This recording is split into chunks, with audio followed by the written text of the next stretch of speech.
Welcome to Blue Pen Blue Marker. हम आपके साथ रेनबो 1 क्लास 11th की इंग्लिश लेकर के हाजिर हैं दोस्तों। आज हम करेंगे एक बहुत खूबसूरत सा पोएम है voice of the unwanted girl, जिसको कि लिखा है सुजाता भट्ट ने। हम थोड़ा जल्दी सुजाता भट्ट जो ऑथर हैं, जो पोएटेस हैं, उनके बारे में जान लेते हैं, फिर हम लोग आगे पोएम पे चलेंगे। ये सुजाता भट्ट हैं कौन? तो देखिए, ये सुजाता भट्ट जो हैं, Sujata Bhatt a graduate of the writers workshop university of Iowa. कहते हैं कि सुजाता भट्ट जो हैं, इनने ग्रेजुएशन किया है of the writers workshop university of Iowa. Iowa के राइटर्स वर्कशॉप यूनिवर्सिटी से इनने क्या किया है? ग्रेजुएशन किया है। Has been acclaimed as one of the finest poets alive today. और अक्लेम किया गया है, इनको माना गया है as one of the finest, फाइनों में से, सबसे बढ़ियों में से एक है ना, पोएट्स के रूप में, कवि के रूप में अलाइव टुडे, जो कि आज जिंदा है। Voice of the unwanted girl taken from anthology of poems. कहता है कि ये जो वॉइस ऑफ अनवांटेड गर्ल है ना, अनचाही लड़की की जो आवाज़ है, ये जो पोएम जो हम पढ़ने जा रहे हैं, ये लिया गया है taken from anthology of poems, कविताओं के संग्रह से। एंथोलॉजी मैंने संग्रह से लिया गया है। वो संग्रह क्या है? My mother's way of wearing a sari, मेरी माँ का साड़ी पहनने का तरीका, एक पोएम का संग्रह है, उसमें से लिया गया है। Exhibits her rare sensitivity and social concern. ये क्या करता है? एग्जिबिट मैंने शो करता है, दिखाता है हर रेयर सेंसिटिविटी, रेयर माने बहुत जो मुश्किल से मिलता है, दुर्लभ और संवेदनशीलता, सेंसिटिविटी एंड सोशल कंसर्न, और समाजी सरोकार को दर्शाता है ना, एग्जिबिट करता है। द इनह्यूमैनिटी एंड हॉरर, अमानवीयता, गैर इंसानी वाला, and horror of female foeticide, और बच्चियों का जो भ्रूण हत्या होता है, बच्चियों का भ्रूण हत्या का जो हॉरर है, जो खौफ है, जो डर है, और जो अमानवीयता है, उसको क्या करता है? दर्शाता है। Is wonderfully articulated.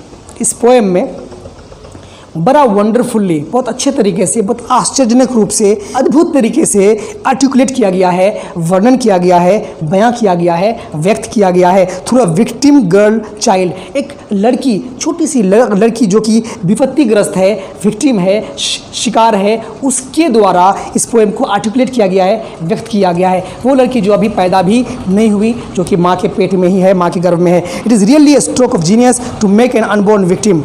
एक ये वास्तव में ये रियली स्ट्रोक ऑफ जीनियस, ये जो जीनियस में होता है प्रतिभावान का एक स्ट्रोक है, घात है, चोट किया है उनने। To make an unborn child, एक अनबोर्न चाइल्ड को, उस बच्चे को जो कि अब तक पैदा नहीं हुई है, हेयर अ गर्ल चाइल्ड। ये अनबोर्न चाइल्ड किसके बारे में बात कर रहा है? गर्ल चाइल्ड के बारे में बात कर रहा है, छोटी सी लड़की के बारे में बात कर रहा है। क्वेश्चन पैट्रियार्ची, इसके जो पोएम है क्वेश्चन करता है, सवाल करता है, प्रश्न पूछता है। किससे?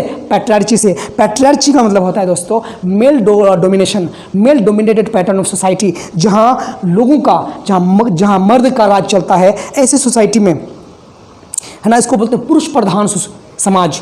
तो पैट्रियार्ची मैंने पुरुष प्रधान समाज पर क्या करता है? सवाल करता है। And demand for a world, और एक ऐसे दुनिया की मांग करता है, डिमांड करता है जो जिसमें जेंडर डिस्क्रिमिनेशन, ये जो कहता है कि लिंग जो भेद है, जो फीमेल मेल का जो भेद है, जो लड़का लड़की का जो भेद है, आर डन अवे विद, जिसको समाप्त कर दिया जाए। उस दुनिया की वो कामना करता है, उस दुनिया की वो मांग करता है। कौन? वो गर्ल चाइल्ड जो कि अब तक पेट में है।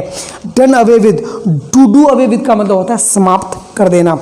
इट लेंड्स पैथोज, ये पैथोज माने हौसला, एम्बिशन, हौसला देता है टू द पोएम, किसको?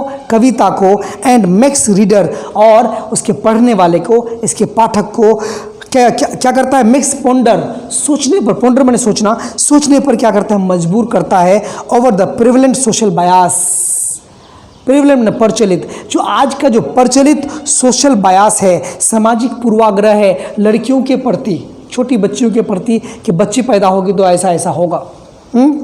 अगेंस्ट अ गर्ल चाइल्ड, एक गर्ल चाइल्ड के खिलाफ, विरोध में, जो हमारे समाज का जो एक सोशल बायास है, सामाजिक जो पूर्वाग्रह है उसको ख़त्म करने का काम और लोगों को उस पर सोचने का काम, गहन तरीके से सोचने का काम, गहन अध्ययन करने का काम किया है। कौन? ये पोएम जो वॉइस ऑफ अनवांटेड गर्ल है। तो हम आपको बताते चले दोस्तों कि सुजाता भट्ट एक इंडियन पोएटेस हैं जो कि पैदा हुई थी 6 मई 1956 को अहमदाबाद में पैदा हुई थी। कहाँ पे? अहमदाबाद में। आज वो अहमदाबाद में नहीं है, आज वो जर्मनी में अपने पति के साथ, जो कि उनका पति भी क्या है, एक बहुत बड़े पोएट हैं और अपनी बेटी के साथ जर्मनी में रहती हैं। तो चलिए हम लोग लाइन बाय लाइन शुरू करते हैं इस पोएम को। Voice of the unwanted girl, एक अनचाही लड़की का क्या आवाज़, उसकी गुहार, उसकी पुकार, वो क्या कह रही है, इसको हम लोग देखते हैं। Mother I am the one, कहता माँ मैं ही तो हूँ, you sent away when the doctor told you, जिसको कि आपने भेज दिया। Sent away when the doctor told you, जब आपको डॉक्टर ने कहा I would be a girl, कि मैं एक बच्ची पैदा होंगी, मैं एक बच्ची हूँ। In the end they had to give me an injection to kill me, और आखिर में, अंत में उस डॉक्टर ने क्या किया, उनको इंजेक्शन दिया और फिर मेरी मौत हो गई और मुझे मार दिया, मुझे जान से मार दिया। Before I died I heard, जब मैं मर गई, आई हर्ड, मैंने सुना था, जब मैं मर गई थी तब मैं सुना था, the traffic rushing outside, traffic जो गाड़ियों की आवाजाही की जो आवाज़ थी मैं बाहर सुन रही थी। The monsoon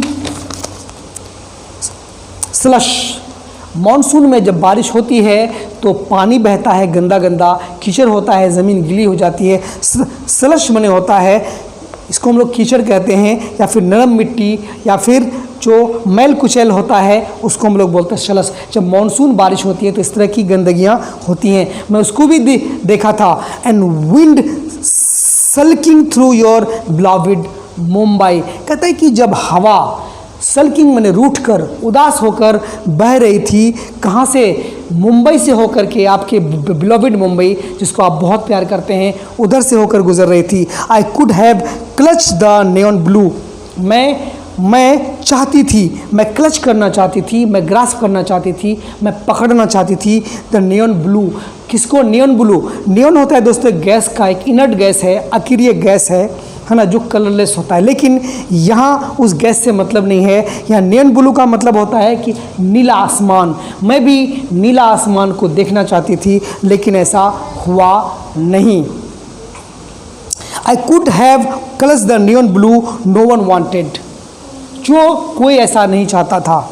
no one wanted to touch me, कोई भी मुझे छूना नहीं चाहता था, except later in the autopsy room, सिर्फ उस वक्त जब मैं ऑटोप्सी रूम में थी। ऑटोप्सी रूम का मतलब होता है दोस्तों जहाँ जिस कमरे में लाशों का परीक्षण किया जाता है, जब वो मर जाते हैं उनकी डेड बॉडीज़ को परीक्षण किया जाता है, उस रूम को हम लोग बोलते हैं autopsy room.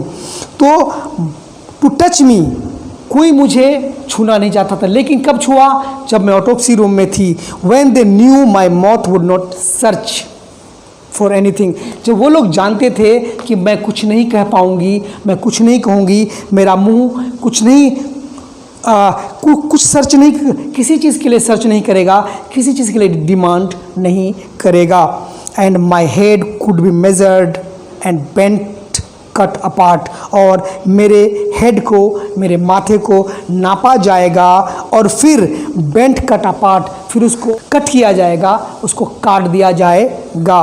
I looked like a sliced pomegranate, फिर मैं किस तरह से दिखूंगी? आई लुक्ड लाइक, मैं दिखती थी किस तरह से? लाइक ए स्लाइस्ड पोमग्रेनेट, इस तरह एक अनार को स्लाइस कर देते हैं, टुकड़े टुकड़े कर देते हैं, उस तरह से कटा हुआ टुकड़ों की तरह मैं दिखती थी। The fruit you never touched, उस फल को जिसे आपने कभी नहीं छुआ, कभी नहीं छुआ। Mother I am the one you sent away, माँ आप ही ने तो मुझे भेज दिया ना।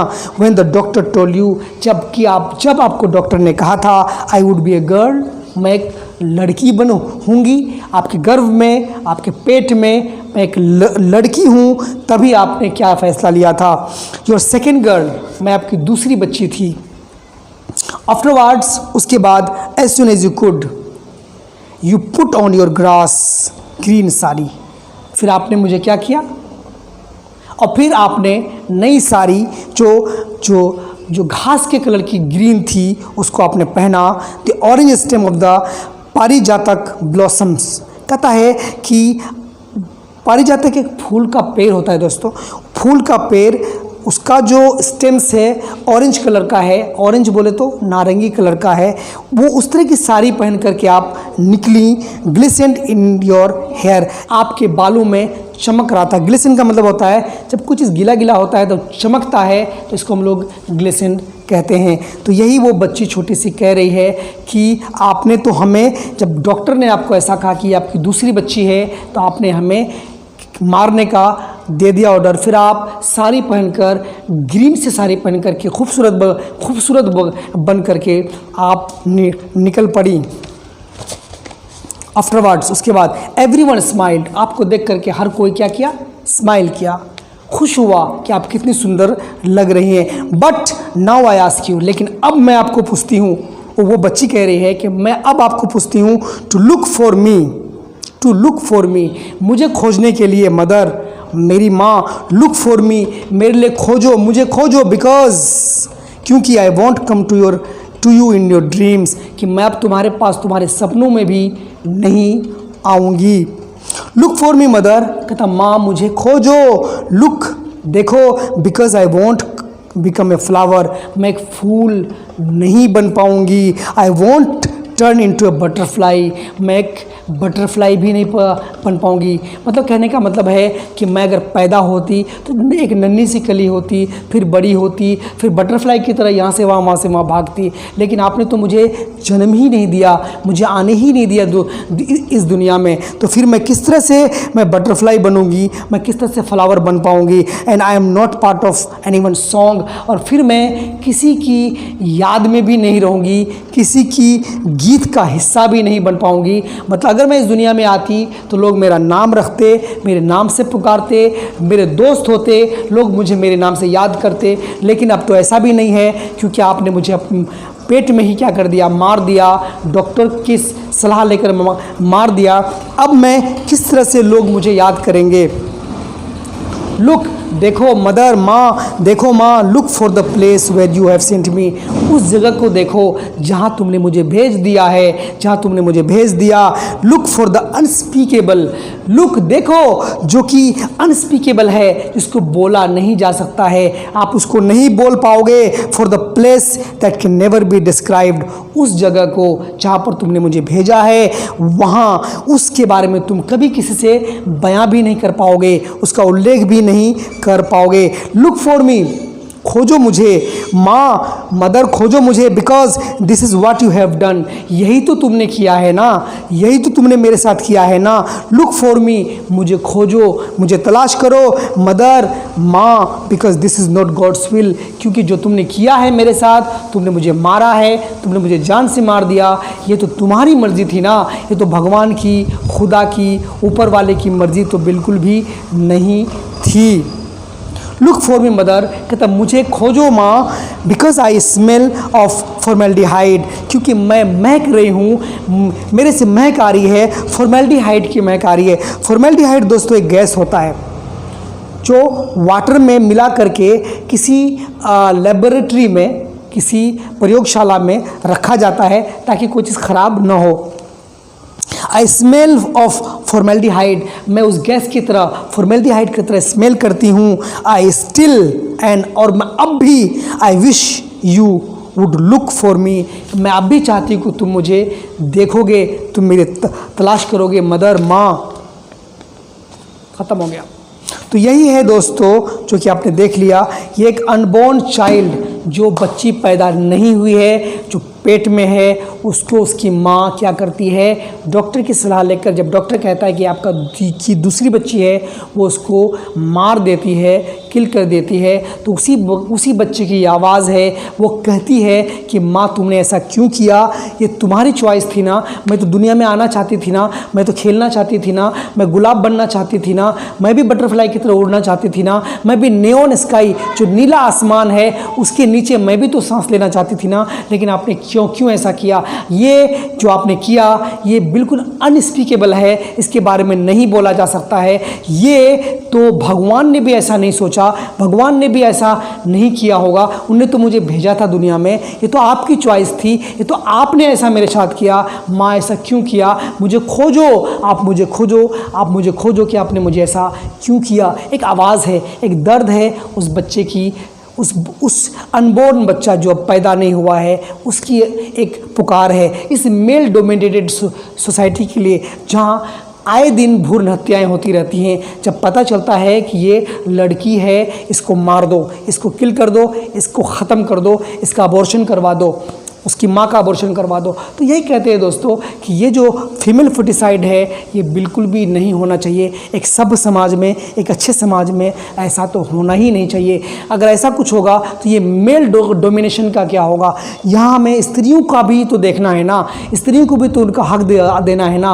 वुमेन एम्पावरमेंट के बारे में लोग आज पूरी दुनिया बात कर रही है, तो फिर ये कब होगा, जब लड़कियाँ पैदा ही नहीं होंगी, जब उनको इस तरह से फीमेल फर्टिसाइड के द्वारा जब पेट में मार दिया जाएगा तो इस दुनिया में नहीं आ पाएगा। तो फिर हम किस मुंह से, किस तरह से विमेन एम्पावरमेंट के बारे में बात करेंगे।